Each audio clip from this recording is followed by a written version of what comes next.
Brown sugar नहीं कि गले आ ब्राउन सुगर बिकी पुला पुला टंका धरिकी आसुथिले आसीबा बाटरे धरिदेला पुलिस।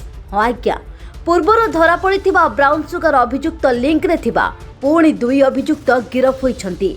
पूर्वर एसटीएफ पंझारे पड़िथिले, तेबे पूर्वर भद्रक पुलिस चरंपा अंचलरू जो दुई भाई को गिरफ करिथिला सेही समय सहयोगी माने खसी जाइथिले। भद्रक एसपी स्वतंत्र स्क्वाड और टाउन पुलिस दुई जन को खोजुथिला। तेबे दुई अभियुक्त ब्राउन सुगर बिक्री करी टंका नहीं फेरुथिबा बेले बंत छक निकटरे पुलिस माड़ी बसिथिला। गिरफ दुई जन हेले पुराना बजार थाना अधीन चौड़ाक महलार गुलिस्तान खान ओरफ छोटू और सरकार नगर एसके आबिद ओरफ ज्योति बोली पुलिस सूचना देइछि।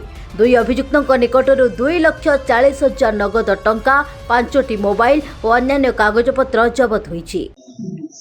आज आम भद्रक टाउन थाना केस नंबर जोड़ा 11/4 तारिख रही है, जो केस रे आम 2 जन अभियुक्त पूर्व गिरफ होते। एक कार ब्राउन सुगर और एक स्कूटी जबत होता। से केस जी अभियुक्त थे फेरार होते छोटू आलियास गुलिस्तान खान। आज भद्रक टाउन थाना पुलिस सकाଳେ गिरफ करिछि। घटनाक्रम यहीपरि थिला जे खबर आसला जे से व्यक्ति अन्य किछि ग्राहकों को ये ब्राउन सुगर बा बिक्री करछन्ती, तेणु पुलिस टीम चढ़ाऊ करथिला। चढ़ाऊ समय तांको पक्षरु 2,40,000 टंका गिरफ होइछि और अन्य जने मध्ये अभियुक्त तांको सहित थिले शेख आबिद, तांको मध्ये पुलिस गिरफ करछि। भद्रकରୁ विजय कुमार कुंवर का रिपोर्ट, ओडिशा भास्कर।